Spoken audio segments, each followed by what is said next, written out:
Today we are going to start practice set 1.3. In this practice set, some statements are given and that statements either we are converting into conditional form or converse.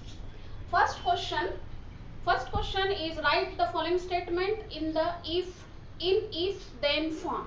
We are using if and then, these two words means the given statements we are converting into conditional form. So first question I am reading. You are writing question from the textbook and then you are then answer you are writing. The opposite angle of parallelogram are congruent. This is the question given. Now this statement we are converting into conditional form. If and then we are using. What is given in the statement?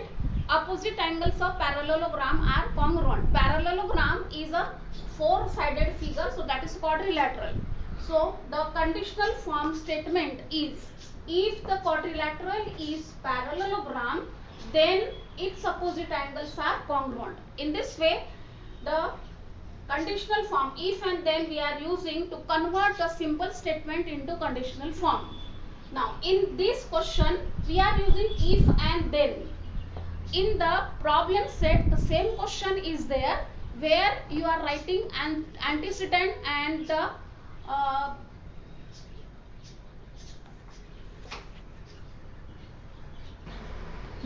in the problem set the same questions are there where we are writing the antecedent and the consequent from the given statement.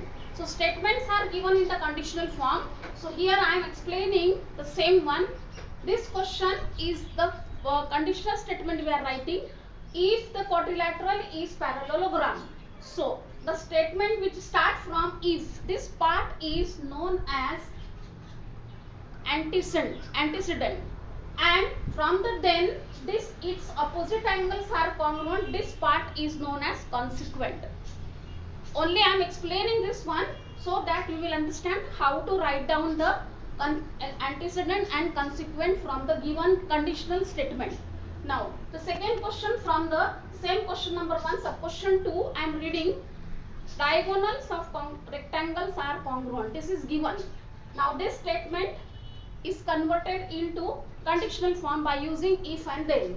If the quadrilateral is rectangle, then its diagonals are congruent. This is the correct answer. If and then statement we are using. If the quadrilateral is rectangle, then its diagonals are congruent.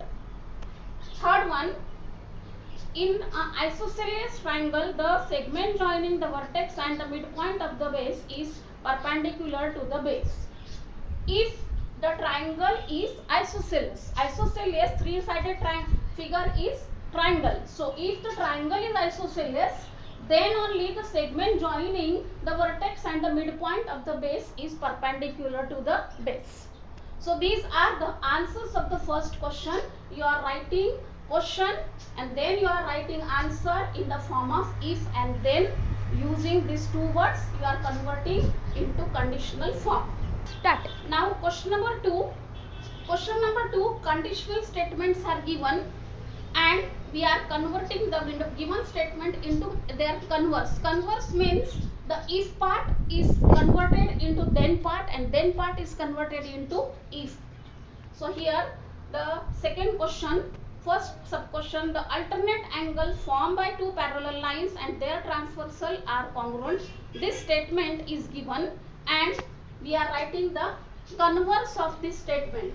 If the alternate angles formed by two lines and its transversal are congruent. If the angles are congruent, alternate angles are congruent, then the lines are parallel. So this is the first answer where if part is convert into then part and then part is converted into if part.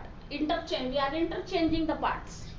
Now the second question, if a pair of interior angles made by transversal of two lines are supplementary, then the lines are parallel. If two parallel lines intersect by transversal, then the interior angles are supplementary. This is the converse statement. Now the third question, the diagonals of rectangles are congruent. Converse statement is, if the diagonals of quadrilateral are congruent, then the quadrilateral is rectangle. So in this way, the given statements are converted into if and then form, and also the given statements are converted into converse form. This practice set 1.3 is over. You are first writing the question from the textbook and then you are writing these answers.